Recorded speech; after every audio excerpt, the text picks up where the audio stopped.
সকাল থেকে অনুজা ইঝানকে এক প্রকার ইগনোরই করছে। ইঝান অবলা শিশুর মতো যখনই সুযোগ পাচ্ছে অনুজার সাথে কথা বলার ব্যর্থ চেষ্টা করছে।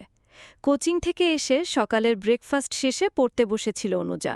দুপুরে গোসল খাওয়া শেষে আবারও পড়তে বসেছিল। 15 তারিখ থেকে এসএসসি পরীক্ষা, শান্তিমতো নিঃশ্বাস নেওয়ার ফুরসত নেই। বেলা গড়িয়ে এখন শেষ বিকেল। অনুজা বইপত্রের পাট চুকিয়ে ব্যালকনিতে গিয়ে বেতের সিঙ্গেল সোফাটাতে হাত পা ছড়িয়ে বসেছিল। একটানা চেয়ারে বসে বইয়ে চোখ লাগিয়ে পড়তে পড়তে মস্তিষ্ক ক্লান্তিতে নুয়ে পড়েছে। এখন এক কাপ আগুন গরম চা হলে মন্দ হতো না। নিজের বাড়ি হলে নিজে গিয়ে চা করে নিয়ে আসত, কিন্তু শুদ্ধ বিবাহিত শ্বশুর বাড়িতে সেই ইচ্ছে মাটি চাপা দিতে হলো। সন্ধ্যায় 7 তলার ছাদে অনুষ্ঠানের আয়োজন করা হয়েছে, ফ্যামিলি গেট টুগেদার। আজ আইরিন রহমান ছেলে মেয়েদের নিয়ে আসবেন। অনুজা পুনরায় মায়ের সামনে দাঁড়াতে ভয় পাচ্ছে। বাবা গত হওয়ার পর থেকে মাই সমস্ত দায়দায়িত্ব পালন করে আসছেন।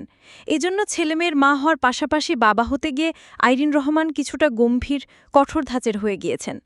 তাই তো মেয়ের নামে প্রতিবেশীদের মুখ থেকে মন্দ কথা শুনে নিজেকে একদমই সামলাতে পারেননি। অনুজা বয়সে ছোট হলেও বুদ্ধিতে একেবারে কাঁচা নয়। মায়ের কষ্ট ঠিকই তার চোখে পড়েছিল। আকাশ পাতাল ভাবতে ভাবতে অনুজা অন্যমনস্ক হয়ে পড়েছিল।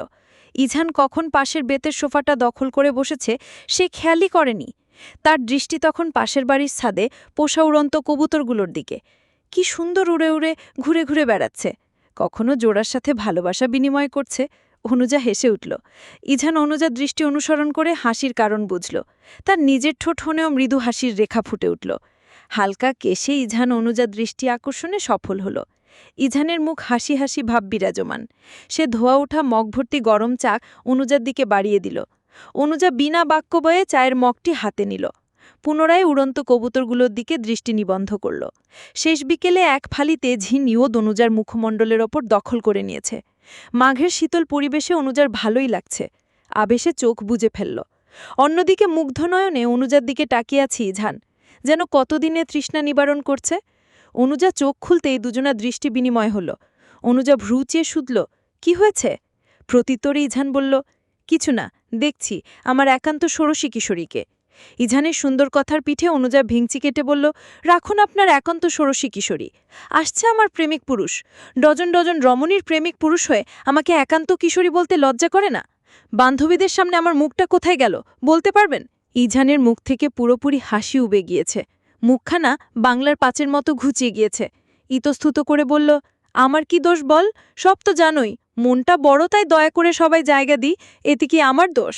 ফুঁসে উঠল অনুজা, অগ্নিঝরা কণ্ঠে বলল, লজ্জা করে না একমাত্র বইয়ের সামনে এসব কথা বলতে? আমি কি এসব কথা উঠিয়েছি? তুমি তো আগে শুরু করলে, দোষটা কার? অবশ্যই আপনার।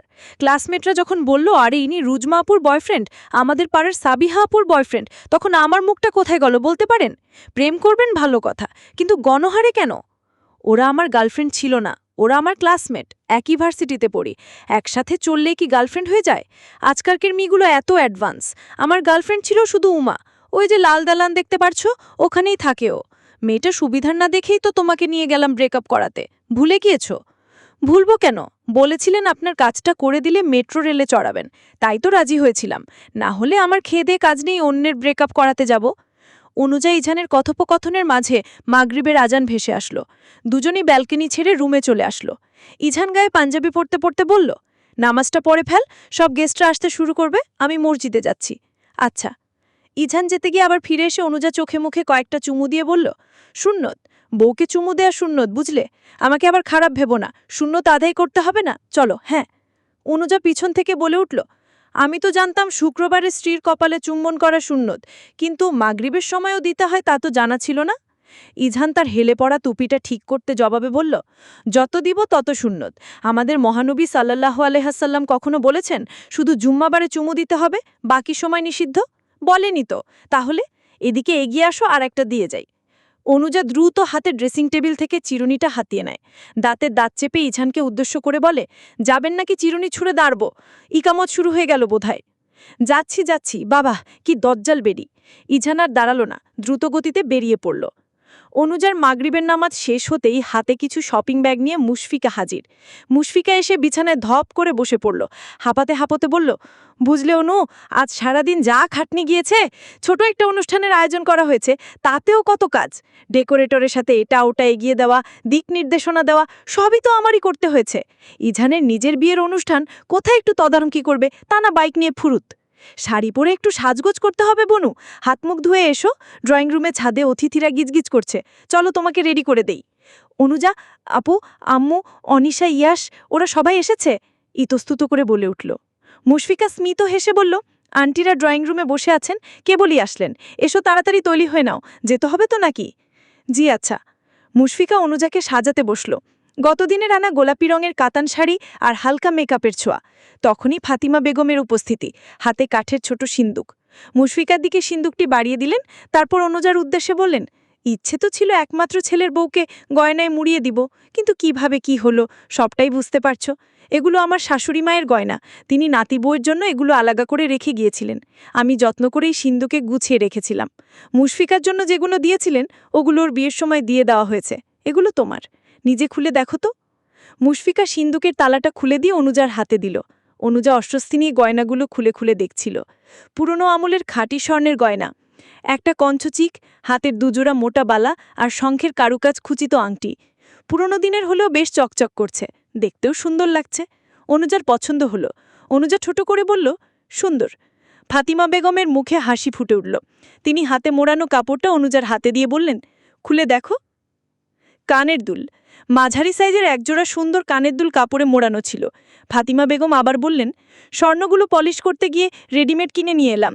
আমি স্বর্ণ সাধারণত রেডিমেড কিনি না, কিন্তু একটু তাড়াহুড়ো করে রেডিমেডই কিনতে হলো। তোমার পছন্দ হয়েছে মা? অনুজা মাথা দুলালো, অর্থাৎ পছন্দ হয়েছে। না চাইতেই কথা কি পেয়ে যাচ্ছে সে। অপছন্দ হয়েছে এমন কথা কি করে বলতো সে? তাছাড়া গয়নাগুলো বেশ সুন্দর ডিজাইনের। ফাতিমা বেগম যেমন হঠাৎ এসেছিলেন তেমনি হঠাৎই চলে গেলেন। মুশফিকা দরজা লক করে এসে মনোযোগ দিয়ে অনুজাকে সাজাতে বসল। সাজানো শেষে মুশফিকা অনুজাকে বলল, আয়নার সামনে যাও দেখি। অনুজা ড্রেসিং টেবিলের সাথে লাগানো আয়নার দিকে তাকাতেই চমকে গেল নিজেকে দেখে। কি সুন্দর লাগছে তাকে, কেমন বড় বড় ভাব ফুটে উঠেছে মুখে। কে বলবে এই মেয়ের বয়স সবে ষোড়শী? মুশফিকা পাশে এসে দাঁড়িয়ে বলল, মাশাল্লাহ মাশাল্লাহ, আমার ভাইয়ের একান্ত ব্যক্তিগত সম্পদে কারো নজর না লাগুক। অনুজার লজ্জা পেল ননসের কথায়, কিঞ্চিত হেসেও খেল সে। মেয়ে দেখে লজ্জাও পায়। মুশফিকার কথায় লজ্জায় অনুজার ফোলা গাল দুটো আরেকটু ফুলে উঠল। এরা ভাই বোন এত লাগাম ছাড়া কেন আল্লাহই জানে। অনুজাকে নিয়ে ড্রয়িং রুমে আসতেই আইরিন রহমানের সাথে দৃষ্টি বিনিময় হলো অনুজার। মাকে দেখতেই অনুজার ডাগর ডাগর চোখ দুটোতে অশ্রুকণা ভরে খাড়ো। টুপ করে চিবুক গড়ানোর আগেই আইরিন রহমান হাত দিয়ে মুছে দিলেন। ছলছল নয়নে হাসি মাখা মুখে বললেন, বড্ড সুন্দর লাগছে, কান্না মানায় না মোটেও। বলেই অনুজা জড়িয়ে ধরলেন। অনুজাও মাকে ঝাপটে ধরে ফুপিয়ে কেঁদে উঠল। মায়ের ওপর জমানো অভিমান অভিযোগ আজ চোখের জলে বিসর্জন দিচ্ছে মেয়ে। দুপাশ থেকে অনিশা ইয়াস এসে মা বোনকে ঝাপটে ধরল। উপস্থিত ফাতিমা বেগমের চোখ দুটো কখন যেন পানিতে পূর্ণ হয়ে উঠেছিল। কত অল্প বয়সে মেয়েটা বিধবা হয়েছে, স্বামী হারিয়ে কত দুঃখ কষ্টের মধ্যেই না জীবন পার করছে আইরিন রহমান। ছোট বোনের বান্ধবীকে নিজের বোনের মতোই দেখেন তিনি। আইরিন রহমানের দিকে তাকালে নিজের বোনের প্রতিচ্ছবি দেখতে পান ফাতিমা বেগম। তাই তো ভাগাটে একমাত্র সত্ত্বেও আইরিন রহমানের সাথে তার দারুণ সখ্যতা। পাশ থেকে মুশফিকা তড়াহুড়ি করে বলে উঠল, চলুন এবার, দেরি হয়ে যাচ্ছে, সব গেস্টরা চলে এসেছেন, আব্বা রাগারাগি করবেন দেরি করলে। আম্মা, আন্টি, চলুন তো। এমন সময় হুড়মুড়ি করে ইসরাতের প্রবেশ। সবার দিকে লজ্জায় পড়ে গেল বেচারি। তাড়াহুড়ো করে আসতে গিয়ে লম্বা ঘেরের গাউনে পা বেঁধে পড়ে যেতে নিয়েছিল সে। ভাগ্যিস এক পুরুষালী হাতের শক্তবন্ধনে পড়তে গিয়েও পড়ল না। ইসরাত সোজা হয়ে দাঁড়াতেই শ্যামবর্ণী সেই শক্তবন্ধনের পুরুষটার মুখ দেখতে পারল না সে। যেমন দ্রুত এসে পড়ে যাওয়া থেকে বাঁচিয়েছে, তেমনি মিনিটেই নাই হয়ে গেল। ইসরাত সেসব পাত্তা না দিয়ে অনুজার ডান হাত মুঠোয় পুড়ে নিয়ে বলল, চল, এবার সত্যি দেরি হয়ে যাবে না হলে। অনুজার অনেক দিন পরে খুব ভালো লাগছে। একপাশে মা, অপর পাশে বেস্ট ফ্রেন্ড, ননাস, শাশুড়ি, সবাইকে হাসি খুশি দেখে অনুজার নিজের মুখেও হাসি ফুটে উঠল। হাসি মুখে ছাদের দিকে রওনা হলো সে, যেখানে তার চুমুখোর জামাইটা অপেক্ষা করছে। ইনশাল্লাহ চলবে। গল্পটি ভালো লাগলে এবং নতুন নতুন রোমান্টিক গল্প পেতে আমাদের চ্যানেল গল্পের ভাণ্ডারকে সাবস্ক্রাইব করো আর বেল আইকনে ক্লিক করো, যাতে কোনো গল্প কখনো মিস না হয়।